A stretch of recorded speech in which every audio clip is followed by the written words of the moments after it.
안녕하세요. 정치광 박정치입니다.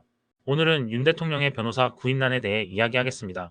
조응천 개혁신당 총괄특보단장은 박근혜 정부 시절 청와대 공직기강비서관을 지낸 인물로 최근 윤석열 대통령 측의 변호사 구인난에 대해 언급했습니다.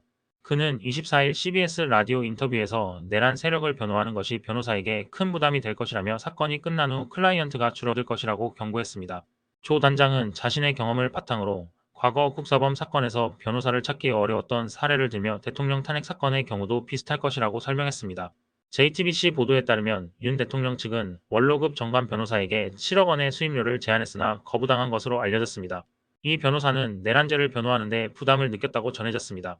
또한 경찰이나 검찰 출신의 10년 차 변호사도 구하기 어려운 상황이라고 합니다. 그러나 윤 대통령 측은 공식 변호인단 구성에 시간이 필요하다고 하면서도 구인난에 대해서는 부인했습니다. 석동현 변호사는 변호인단 구성에 어려움이 없다고 밝혔습니다. 윤석열 대통령이 12.3 내란 사태와 관련해 공수처의 소환 통보에 응하지 않았다는 소식이네요.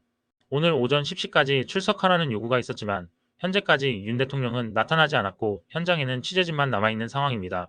어제 석동현 변호사는 윤 대통령이 오늘 출석하지 않을 것이라고 예고했는데 수사보다 헌법재판소의 탄핵 심판 절차가 더 중요하다고 언급했습니다. 공수처는 윤 대통령이 출석하지 않았으니 불출석으로 간주할 것이라고 밝혔습니다.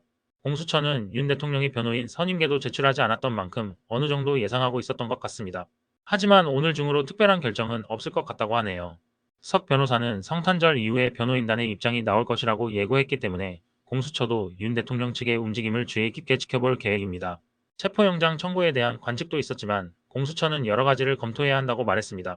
일반적으로 피의자에게는 3번 정도 소환 통보를 하므로 당장 체포영장을 청구하기보다는 한 번 더 소환 통보를 할 가능성이 높다고 보입니다. 변호사들조차도 본인의 커리어에 불이익이 있을 것으로 보고 다들 기피하고 있는데요.